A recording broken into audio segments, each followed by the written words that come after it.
Subscribe Commerce with MJ YouTube channel and press the bell icon to get an instant notification whenever I post a new video. Hello students, कैसे हैं आप सब। उम्मीद करते हैं आप सब लोग ठीक होंगे। आज की वीडियो में स्टूडेंट्स हम rules of debit and credit को सीखेंगे। उसके बाद देखेंगे कि जर्नल एंट्रीज क्या होती हैं और जर्नल एंट्रीज के फॉर्मेट किस तरीके से होता है और इनके कुछ क्वेश्चंस की प्रैक्टिस करेंगे कि किस तरीके से हम जर्नल एंट्रीज को फ्रेम करते हैं। देखिए स्टूडेंट्स, पिछली वीडियो में हमने बेसिक अकाउंटिंग कंसेप्ट को जाना था, जिसमें हमने asset, liabilities, capital, expense and revenue के बारे में बहुत ही डिटेल में डिस्कस किया था और जाना था कि ये क्या होते हैं और किस तरीके से इनकी हम पहचान करें। देखिए स्टूडेंट्स, आज की वीडियो में हम जानेंगे rules of debit and credit. ये डेबिट और क्रेडिट क्या होता है और इसके रूल्स क्या होते हैं। देखिए, रूल्स को समझने से पहले हम सीखते हैं ये जो डेबिट और क्रेडिट वर्ड है ये आया कहाँ से है। देखिए, माना जाता है कि इटली से ये जो हमारा कंसेप्ट है डेबिट एंड क्रेडिट का वो शुरू हुआ था। ओके, तो हमारी जो अब हम अप्रोच को फॉलो करते हैं, डबल बुक कीपिंग सिस्टम हम फॉलो करते हैं, डबल एंट्री सिस्टम हम देखते हैं, तो ये भी इटली से ही शुरू हुआ था। तो वहाँ पर ये वर्ड डेबिट और क्रेडिट नहीं बोला जाता था। वहाँ पर डेबिट को उनकी लैंग्वेज में डेबेरे से डिनोट करते थे और क्रेडिट को क्रेडेरे से डिनोट करते थे। इसलिए जब हम देखते हैं शॉर्ट में, तो डेबिट का हम DR लिखते हैं और क्रेडिट को हम CR लिखते हैं। अगर आपने ध्यान दिया होगा, जब हम इंग्लिश में बोलते हैं डेबिट, तो यहाँ पर डेबिट में कहीं भी R नहीं आता। आपने देखा होगा जब भी आप किसी की शॉर्ट फॉर्म बनाते हैं तो उसी से रिलेटेड चीज़ों को बनाते हैं जो उसके अंदर आता है, लेकिन डेबिट को हम DR बनाते हैं। तो आपने कभी सोचा नहीं होगा कि ये डेबिट को DR ही क्यों बनाते हैं। दरअसल इसलिए बनाया जाता है क्योंकि ये जो वर्ड है डेबिट, ये इटली में इसे डेबरे के नाम से जाना जाता है और वहां से ही इसका शॉर्ट फॉर्म ये लिया गया था। हमारी लैंग्वेज में इसे डेबिट कहा जाता है। वैसे ही क्रेडिट उसको CR डॉट से डिनोट किया जाता है। ओके, तो यहाँ पर हम क्रेडिट को क्या बोलते हैं, यहाँ पर हम क्रेडिट को बोलते हैं क्रेडिट। तो ये तो बात थी डेबिट और क्रेडिट के ओरिजिन की। देखिए, डेबिट और क्रेडिट का मतलब क्या होता है। डेबिट और क्रेडिट का मतलब होता है एक तरीके से जब भी आप अकाउंटिंग ट्रांजैक्शन करते हो तो उसमें लेना देना होता है, लेन देन। तो मतलब जब हम लेंगे तो एक तरीके से डेबिट और जब कुछ हम दे रहे हैं वो एक तरीके से क्रेडिट। तो लेन देन के कारण डेबिट और क्रेडिट का हमारा कंसेप्ट यूज होता है। अब क्योंकि हमारी जो बुक्स है वो डबल एंट्री सिस्टम के हिसाब से मेंटेन होती है, डबल एंट्री सिस्टम। तो डबल एंट्री सिस्टम में क्या होता है, हमारे को डुअल एक्सपेक्ट देखने को मिलता है। मतलब जो भी चीज डेबिट होगी उसी का इक्वल अमाउंट हमें क्रेडिट भी करना पड़ेगा। ओके, आइए सीखते हैं कि किस तरीके से asset, liabilities, capital, expense and revenue में हम डेबिट और क्रेडिट करते हैं। देखिए, एसेट का जो डेबिट क्रेडिट होता है वो उस पर डिपेंड होता है कि एसेट इंक्रीज हो रहा है या डिक्रीज हो रहा है। तो आपको याद करना है स्टूडेंट्स कि एसेट जब भी इंक्रीज होता है, पॉजिटिव होता है, मतलब बढ़ता है, तो इसको हमेशा डेबिट किया जाता है। और जब भी एसेट डिक्रीज होता है, नेगेटिव होता है, तो उसे क्रेडिट किया जाता है। उसी तरीके से अगर लायबिलिटीज की हम बात करें तो लायबिलिटीज में उल्टा देखने को मिलता है। लायबिलिटी जब इंक्रीज होती है तो उसे क्रेडिट किया जाता है और लायबिलिटी जब डिक्रीज होता है तो उसे डेबिट किया जाता है। उसी तरीके से कैपिटल की अगर हम बात करें तो कैपिटल जब भी इंक्रीज होगा तो उसे हम क्रेडिट करेंगे और कैपिटल जब भी डिक्रीज होगा तो उसे हम डेबिट करेंगे। एक्सपेंस एंड लॉसेस का जो ट्रीटमेंट होता है वो सेम एसेट की तरह दिखता है। एक्सपेंस एंड लॉस जब इंक्रीज होते हैं तो उन्हें हमें डेबिट करना पड़ता है और जब एक्सपेंस एंड लॉसेस डिक्रीज होते हैं तो उन्हें हमें क्रेडिट करना पड़ता है। वैसे ही अगर हम रिवेन्यू एंड गेन्स या फिर से इनकम भी कह सकते हैं, ये इंक्रीज होते हैं तो इन्हें हमें डेबिट क्रेडिट करना पड़ता है, सॉरी, और जब डिक्रीज होते हैं तो इन्हें हमें डेबिट करना पड़ता है। तो एसेट और एक्सपेंस सेम तरीके से काम करते हैं और बाकी ये लायबिलिटीज, कैपिटल और रिवेन्यू उल्टी तरीके से काम करते हैं। मतलब इनका जो बढ़ना होता है, इंक्रीज होता है, उसे हम क्रेडिट करते हैं और जो डिक्रीज होता है उसे हम डेबिट करते हैं। हमने प्रीवियस वीडियो में, जैसे मैंने अभी डिस्कस किया कुछ देर पहले, कि इनके बारे में डिटेल से हमने स्टडी करी थी। अगर किसी ने नहीं देखा है तो ऊपर आई बटन पे क्लिक करके आप उस वीडियो को देख सकते हैं। देखिए स्टूडेंट्स, अब ये rules of debit and credit हमें क्यों पढ़ने पड़ते हैं, क्यों हम ये देख रहे हैं कि एसेट का इंक्रीज डेबिट होता है या डिक्रीज क्रेडिट होता है, वैसे ही और सबका भी हमने देखा। ऐसा इसलिए क्योंकि जब हम आगे एंट्रीज करते हैं, जर्नल एंट्रीज करते हैं, जब हम इन्हें रिकॉर्ड करते हैं तो उस समय हमें इन रूल्स को फॉलो करना पड़ता है। आइए सीखते हैं कि जर्नल क्या होता है। देखिए स्टूडेंट्स, जर्नल एक तरीके से बुक ऑफ ओरिजिनल एंट्री होती है। मतलब ये वो एंट्री, यहाँ एक ऐसी बुक है जहां पर जो भी हम ट्रांजैक्शन करते हैं डे टू डे उसे हमें रिकॉर्ड करना पड़ता है। और जो भी यहाँ पर ट्रांजैक्शन हम रिकॉर्ड करते हैं वो सब क्या होती है, क्रोनोलॉजिकल ऑर्डर में रिकॉर्ड होती है। क्रोनोलॉजिकल ऑर्डर का मतलब क्या है? सीक्वेंस वाइज, डेट वाइज, जैसे 1 जनवरी को क्या हुआ, 2 जनवरी को क्या हुआ, 3 जनवरी को क्या हुआ। तो एक सीक्वेंस वाइज जब हम किसी चीज को किसी भी ट्रांजेक्शन को रिकॉर्ड करते हैं तो उसे क्रोनोलॉजिकल ऑर्डर कहते हैं। तो आपको पता होना चाहिए जर्नल क्या है। जर्नल एक बुक्स ऑफ ओरिजिनल एंट्री है और यहाँ पर जो भी ट्रांजेक्शन होती है वो क्रोनोलॉजिकल ऑर्डर में रिकॉर्ड करी जाती है। आइए देखते हैं किस तरीके से जो फॉर्मेट होता है वो जर्नल का होता है। देखिए फॉर्मेट कुछ इस तरीके का होता है जिसमें हमें 5 कॉलम्स बनाने होते हैं। पहला कॉलम डेट का होता है, यहाँ पर हम डेट लिखते हैं। दूसरा कॉलम पर्टिकुलर्स का होता है, यहाँ पर हम अकाउंट्स के नाम लिखते हैं कि किस अकाउंट में क्या हो रहा है। तीसरा कॉलम लेजर फोलियो का होता है। फिर डेबिट एंड क्रेडिट के कॉलम्स होते हैं। तो ये था हमारा जर्नल का फॉर्मेट। देखिए स्टूडेंट, यहाँ पर जो भी मैंने अभी आपको एक्सप्लेन किया एसेट लायबिलिटीज कैपिटल के बारे में या फिर एक्सपेंस और रेवेन्यू के बारे में, तो यहाँ पर जो मैंने इस फॉर्मेट को बना रखा है एक तरीके से मैंने टी शेप का इसे बना रखा है। जब हम जर्नल के बाद लेजर को बनाएंगे तो वहाँ पर हमें इन सारे अकाउंट्स के पर्टिकुलर अकाउंट बनाने पड़ते हैं। सारे जो नेचर आइटम्स आप देख रहे हैं इनके पर्टिकुलर अकाउंट बनाने पड़ते हैं। तो यहाँ से उसमें आपको हेल्प मिलेगी जब हम एसेट का जब भी टी शेप अकाउंट बनाएंगे तो जब भी एसेट हमारा इंक्रीज हो रहा होगा तो हम उसे डेबिट साइड में लिखेंगे और जब भी एसेट डिक्रीज हो रहा होगा तो क्रेडिट साइड में। वैसे ही लाइबिलिटीज का, किसी भी लाइबिलिटीज का जब हम अकाउंट बनाते हैं तो उसे जब वो इंक्रीज हो रहा होता है तो क्रेडिट साइड में लिखते हैं और डिक्रीज हो रहा होता है तो डेबिट साइड में लिखते हैं। वैसे ही कैपिटल का भी सेम होगा लाइबिलिटी की तरह। एक्सपेंस एंड लॉसेस का एसेट की तरह होगा। जो भी एक्सपेंस एंड लॉस जब भी इंक्रीज होगा तो हम उसका जब अकाउंट बनाएंगे तो इंक्रीज होते समय उसे डेबिट साइड में दिखाएंगे अमाउंट और डिक्रीज होते समय क्रेडिट साइड में दिखाएंगे और रेवेन्यू लॉस में उल्टा करेंगे। जब भी इंक्रीज होगा तो उसे क्रेडिट साइड में दिखाएंगे और डिक्रीज होगा तो डेबिट साइड में दिखाएंगे। आइए, तो हमने सीख लिया है रूल्स ऑफ डेबिट क्रेडिट क्या होते हैं, जर्नल क्या होता है, जर्नल का फॉर्मेट क्या होता है। आइए कुछ जर्नल एंट्रीज को डिस्कस करते हैं कि किस तरीके से जर्नल के अंदर जो हम जर्नल एंट्री पास करते हैं उसको फ्रेम किया जाता है। देखिए स्टूडेंट्स, जर्नल एंट्री पास करते समय सबसे पहले हमें जर्नल का फॉर्मेट बनाना पड़ता है। तो यहाँ पर मैं एक क्वेश्चन को आपसे अभी डिस्कस करूंगा तो उसका मैंने यहाँ पर फॉर्मेट पहले से ही बना के रख लिया है। तो अभी मैंने दिखाया था आपको 5 कॉलम्स बनाने पड़ते हैं, date, particular, ledger folio, debit and credit. और इस साइड में दूसरा हमारा जो पेज होगा उसी का पेज मैंने यहाँ पर, उसके लिए गैप बचा था तो मैंने यहाँ पर ही दूसरा फॉर्मेट भी बना लिया है अगर हमें एक्स्ट्रा जरूरत पड़ेगी तो आइए देखते हैं। आपकी स्क्रीन के ऊपर यहाँ पर एक क्वेश्चन दिख रहा होगा कि उसमें लिखा है कि pass the necessary journal entries for the following transaction. हमें नीचे कुछ ट्रांजैक्शन दे रखी है बिजनेस की, उस ट्रांजैक्शन से रिलेटेड हमें क्या करना है, जर्नल एंट्रीज पास करनी है।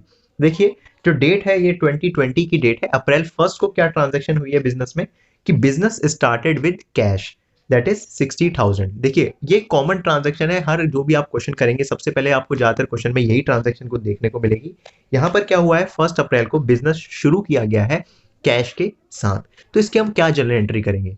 देखिए स्टूडेंट, जब भी हम जर्नल एंट्री करते हैं तो सबसे पहले हमें देखना पड़ता है कि कौन कौन से आइटम्स यहाँ पर आए हैं।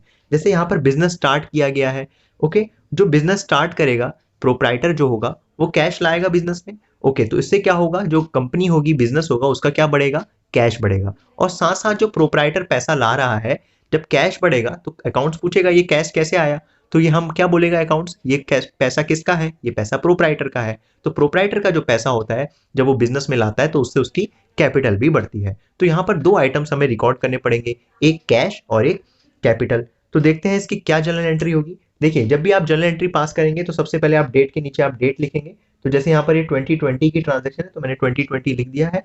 अब हम डेट लिख देंगे, कौन सी डेट है, 1 अप्रैल। तो 1 अप्रैल को 1/4 भी लिख सकते हैं या अप्रैल 1 करके भी आप लिख सकते हैं। देखिए तो अभी हमने डिस्कस किया कि यहाँ पर 2 आइटम्स रिकॉर्ड होंगे, एक कैश और एक कैपिटल। अब क्योंकि बिजनेस स्टार्ट हो रहा है विद कैश तो कैश का नेचर क्या है, कैश होता है एसेट।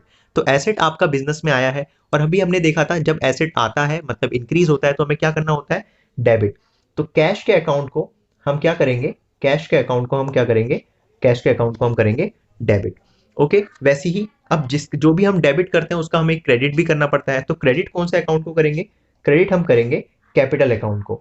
ओके, तो क्रेडिट होगा कैपिटल अकाउंट। तो देखिए कंपनी में कैश आ रहा है तो कैश आना, एसेट बढ़ा तो डेबिट, और किसी भी जो प्रोप्राइटर है जिसने पैसा लगाया है उसका कैपिटल भी बढ़ेगा। और कैपिटल बढ़ना अभी हमने डिस्कस किया था, कैपिटल बढ़ना क्या होता है, क्रेडिट होता है। तो ये अमाउंट कितना है, अमाउंट है 60,000। ओके, तो 60,000 डेबिट साइड में भी लिखा है और 60,000 हमने क्रेडिट साइड में भी लिखा है। देखिए स्टूडेंट, जब भी हम जर्नल एंट्री पास करते हैं तो हमें नीचे एक नरेशन भी लिखना पड़ता है। नरेशन मतलब शॉर्ट हमें समरी देनी पड़ती है कि यहाँ पर इस ट्रांजैक्शन में क्या हुआ है। तो जैसे हमें पता है यहाँ पर बिजनेस स्टार्ट हुआ है तो हम कैसे लिखेंगे, be business started okay with cash. तो हमने छोटी सी एक समरी भी यहां पर लिख दी। आइए देखते हैं सेकंड ट्रांजैक्शन क्या है। देखिए सेकंड ट्रांजैक्शन जो है वो 2 अप्रैल को हुई है, तो हम डेट लिख देते हैं 2 अप्रैल। क्या ट्रांजैक्शन हुई है? Goods purchased for cash that is 15,000। Company ने 15,000 के गुड्स को परचेज किया है। अब यहां पर कौन कौन से आइटम्स आएंगे?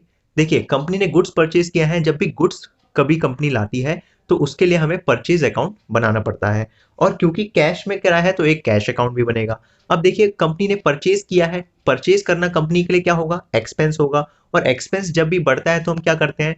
डेबिट करते हैं। वैसे ही कंपनी का परचेज करते समय क्या गया? कैश गया, और कैश जब भी कम होता है तो उसे क्या करते हैं? क्रेडिट करते हैं। तो सिंपल सी जर्नल एंट्री हो जाएगी, परचेज अकाउंट हमारा डेबिट हो जाएगा टू, क्रेडिट साइड में हम क्या लिखेंगे?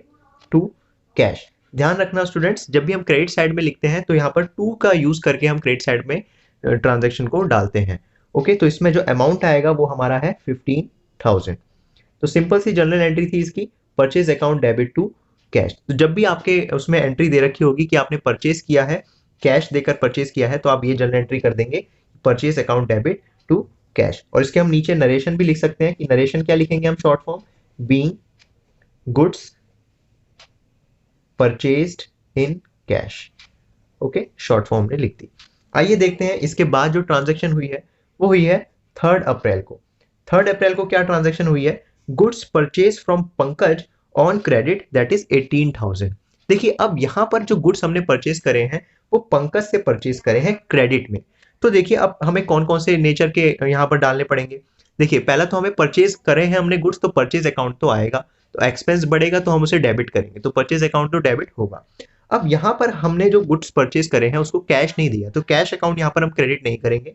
अब देखिए हमने गुड्स जो परचेज किया है क्रेडिट में किया है, तो क्रेडिट में गुड्स जब भी हम परचेज करते हैं तो हमारी लाइबिलिटी इंक्रीज हो जाती है। ओके, क्योंकि हमें उनके पैसे अब फ्यूचर में देने पड़ेंगे, और लाइबिलिटी इंक्रीज होने का मतलब होता है कि हम उसे क्या करना है? क्रेडिट करना है। तो लाइबिलिटी के जगह हम क्रेडिट साइड में हम क्या लिखेंगे? जिस बंदे से भी हमने परचेज किए हैं उसका नाम का अकाउंट बना देंगे। तो जैसे इस क्वेश्चन में पंकज से हमने परचेज किए हैं, तो लाइबिलिटी साइड में मतलब क्रेडिट साइड में हम क्या लिखेंगे? पंकज का नाम लिखेंगे। तो इसकी जनरल एंट्री क्या होगी? Purchase account debit to Pankaj account. Okay, तो इसकी जनरल एंट्री की होगी टू पंकज अकाउंट। तो अपोस्ट्रोफी एस लगा के आप यहाँ पर डिनोट करना किसी के भी नाम को। इसका मतलब होता है, अपोस्ट्रोफी एस का मतलब होता है काके की, तो पंकज का अकाउंट। ओके, तो यहाँ पर हम अमाउंट डाल देते हैं, 18,000 का परचेज था, तो 18,000 की हमारी क्या हो गई? लाइबिलिटी क्रिएट हो गई, क्योंकि हमने कैश पे नहीं किया, फ्यूचर में हम करेंगे। तो इसकी नरेशन हम क्या लिखेंगे? Being goods purchased on credit लिख सकते हैं हम इसे। ओके, आइए देखते हैं फोर्थ ट्रांजैक्शन जो कि अप्रैल 5 को हुई है। तो 5 अप्रैल की ट्रांजैक्शन क्या है? यहां पर है transaction goods sold to Naresh on credit. अब यहां पर हमने गुड्स को सोल्ड किया है, बेचा है नरेश को, और क्रेडिट में बेचा है। देखिए जब भी हम सेल्स करते हैं तो सेल्स करके हमारी इनकम जनरेट होती है, और इनकम जब भी बढ़ती है, हमने अभी डिस्कस किया था, रेवेन्यू इनकम या गेन जब भी हमें होता है तो हमें उसे क्या करना होता है? क्रेडिट। तो जो यहाँ पर हम सेल्स अकाउंट बनाएंगे उसे हमें क्रेडिट करना पड़ेगा। अच्छा, जब भी हम क्रेडिट करेंगे तो अकाउंट्स पूछेगा कि उसका आप डेबिट क्या करेंगे। देखिए डेबिट क्या होगा? अब क्योंकि हमने गुड्स को बेचा है क्रेडिट में, तो गुड्स जब हम क्रेडिट में बेचते हैं तो हमारा डेटर क्रिएट हो जाता है, मतलब एक राइट क्रिएट हो जाता है हमारे ऊपर कि हमें जिसको भी हमने गुड्स बेचा है तो उससे हम पैसा लेंगे फ्यूचर में। तो जब भी राइट क्रिएट होता है तो एसेट क्रिएट हो जाता है, तो डेटर एक एसेट हमारा बन जाएगा, और एसेट का इंक्रीज होना हमेशा क्या होता है? डेबिट होता है। तो इसकी जनरल एंट्री क्या होगी? अब हमने गुड्स को सोल्ड किया है नरेश को क्रेडिट में, तो जनरल एंट्री होगी हमारी Naresh account debit to sales. Okay, ऐसी जनरल एंट्री क्यों हुई आपको पता है? अच्छा, यहां पर इसके आगे आप अकाउंट अकाउंट भी लिख देना। ओके, नरेश अकाउंट डेबिट क्यों हुआ है? नरेश अकाउंट डेबिट इसलिए हुआ है क्योंकि हमारा डेटर इंक्रीज हुआ है। डेटर का हमारा जो नेचर होता है वो एसेट होता है, और सेल्स हमारा जो रिवेन्यू है, रिवेन्यू मतलब रिवेन्यू जब भी इंक्रीज होगा तो वो क्या होता है? क्रेडिट। तो यहाँ पर जो हमारा अमाउंट है हमारा 9,000। ओके, यहाँ पर भी हम नरेशन लिख सकते हैं शॉर्ट में, being goods sold on credit. Okay, आइए देखते हैं नेक्स्ट ट्रांजैक्शन हमारी क्या है। देखिए नेक्स्ट ट्रांजैक्शन जो है वो 7 अप्रैल को हो रखी है, तो हमने डेट नोट कर ली है। 7 अप्रैल को जो ट्रांजैक्शन है वो है गुड्स रिटर्न टू पंकज। देखिए अभी हमने ऊपर पंकज से गुड्स खरीदे थे, अब गुड्स रिटर्न कर दिया हमने पंकज को। कितने के गुड्स रिटर्न किए हैं? 12,000 के। हमने पंकज से 18,000 के गुड्स लिए थे, जिसमें से सपोज करिए 12,000 के गुड्स हमारे लिए सुटेबल नहीं है, जैसा हमने मंगाए थे वैसे गुड्स नहीं है, कुछ डिफेक्ट है, तो हमने उसे रिटर्न कर दिया है। अब इसकी हम क्या ट्रांजेक्शन करेंगे?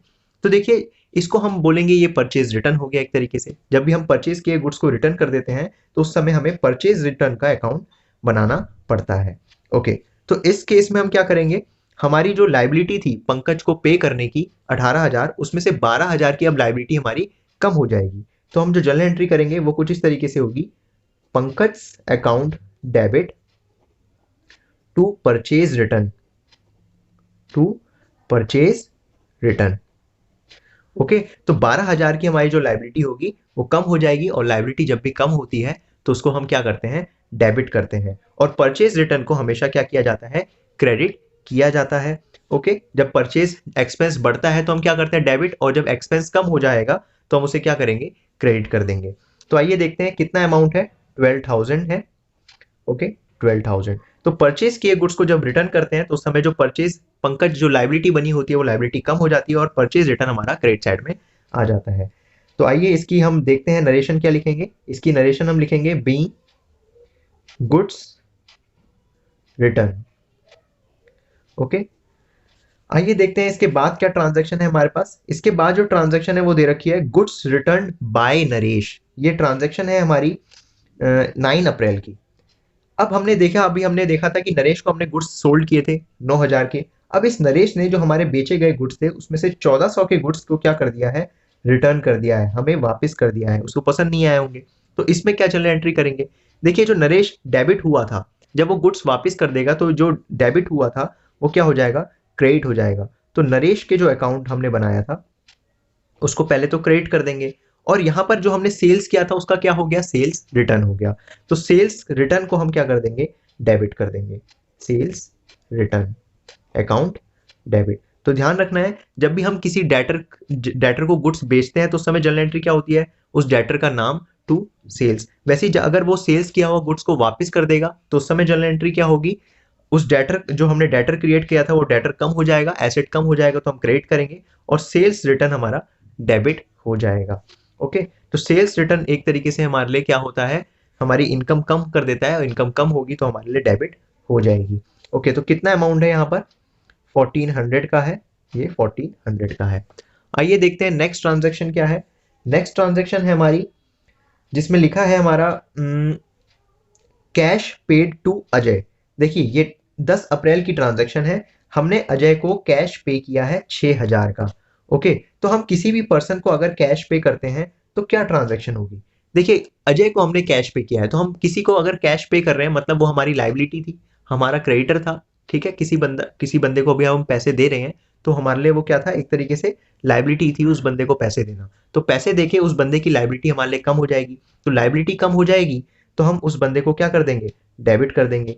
तो अजय अकाउंट हमने डेबिट किया, और लाइबिलिटी कम कैसे हुई, कैश देकर हुई। तो हमने उसे कैश दिया होगा, तो कैश देने से हमारा क्या होगा, एसेट कम हो जाएगा। तो एसेट कम होके कहाँ लिखते हैं हम, क्रेडिट साइड में, इसलिए कैश को हम कहाँ लिखेंगे, क्रेडिट साइड में लिखेंगे। तो जर्नल एंट्री होगी Ajay account debit to cash. तो इसमें कितना अमाउंट डालेंगे आप, 6,000 का इसमें आप अमाउंट डालेंगे।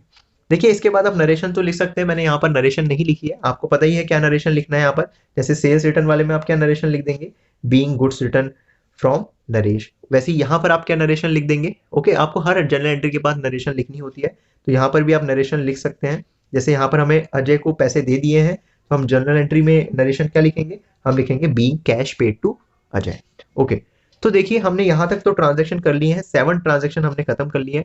उसके बाद हमारे पास यहाँ पर लाइन नहीं है, स्पेस नहीं है, तो हम क्या करेंगे, जितनी हम ट्रांजेक्शन करेंगे वहां तक का जो जितना भी डेटा आता है उसको हम चेक कर लेंगे, सम कर लेंगे उसका। आइए देखते हैं डेबिट साइड का अगर हम सम करते हैं तो हमारा बन रहा है 1,21,400, और क्रेडिट साइड का भी सम करके उतना ही बनना चाहिए, तो ये उतना ही बन रहा है 1,21,400। तो ऐसा इसलिए करते हैं क्योंकि अब हमारे लिए जब हमारे लिए एक पेज फिनिश हो जाता है तो हमें दूसरे पेज में इस बैलेंस को ट्रांसफर करना पड़ता है, जो भी टोटल आता है उसे टोटल कैरी फॉरवर्ड करके हमें नोट करना पड़ता है। ओके और ऐसा करने से एक चीज और कंफर्म हो जाती है कि जो भी हम अमाउंट अभी तक डाला है वो दोनों साइड सेम चल रहा है, डेबिट भी आ रहा है क्रेडिट के बराबर। आइए जब हम देखते हैं नेक्स्ट पेज में अपनी ट्रांजेक्शन डालेंगे तो जो हमने बैलेंस कैरी फॉरवर्ड किया है वो बैलेंस ब्रॉड फॉरवर्ड हमें लिखना पड़ेगा। आइए देखते हैं, तो बैलेंस को ब्रॉड फॉरवर्ड करके हम जो बैलेंस लाए थे वो कितना था 1,21,400। उसके बाद क्रेडिट साइड में भी 1,21,400। आइए देखते हैं आगे की क्या क्या ट्रांजेक्शन हैं। देखिए हमने 10 अप्रैल तक कर ली है, अब देखते हैं 12 अप्रैल को क्या हुआ है। 12 अप्रैल को हुआ है कमीशन रिसीव्ड, किसी पर्सन से हमें कमीशन मिला है। तो कमीशन रिसीव, कमीशन मिलना हमारे लिए क्या होता है इनकम, और इनकम जब भी हमें मिलती है तो क्या होता है क्रेडिट होता है। तो कमीशन हमारे लिए इनकम है तो कमीशन को हम किस साइड में लिखेंगे, क्रेडिट साइड में लिखेंगे। और कमीशन रिसीव्ड हुई है हमें, तो कमीशन हमें कैश में मिली होगी तो इससे कैश भी हमारे पास आएगा। तो एक तो हमने कमीशन अकाउंट बनाया जो कि इनकम है, इनकम को बढ़ाना मैंने क्रेडिट में लिखा, और कैश आया, और कैश जब भी आता है तो उसे बढ़ता हुआ कहाँ लिखते हैं हम, क्रेडिट साइड डेबिट साइड में नोट डाउन करते हैं। तो इसका जनरल एंट्री क्या हो जाएगी, cash account debit to commission. तो कितना अमाउंट आया है हमें, कमीशन का जो अमाउंट आया है वो आया है 2700। तो हमने 2700 नोट डाउन कर लिया है। इसका भी हम नरेशन क्या लिखेंगे, बीइंग कमीशन रिसीव। आइए देखते हैं इसके बाद क्या ट्रांजैक्शन है। 15 अप्रैल को हमने फर्नीचर को परचेज किया है, दैट इज 7000 में। ओके तो फर्नीचर परचेज करना, फर्नीचर होता है कंपनी के लिए एसेट। तो जब भी कंपनी कोई एसेट परचेज करेगी तो उससे कंपनी का एसेट क्रिएट हो जाएगा, बढ़ जाएगा। और फर्नीचर को जब हम बढ़ाएंगे, एसेट को बढ़ाएंगे, तो हमें पड़ा है कि एसेट को बढ़ाना कहाँ लिखते हैं, डेबिट साइड में लिखते हैं। तो फर्नीचर का अकाउंट डेबिट हो जाएगा। लेकिन फर्नीचर को परचेज करते समय हमने कैश दिया होगा तो उससे एक एसेट हमारा कम भी हो जाएगा, और एसेट दूसरा एसेट कम होते समय हम उसे क्रेडिट में लिखेंगे। तो furniture account debit to cash इसमें जनरल एंट्री हो जाएगी। तो आपको पता ही है अमाउंट कितना है, 7000।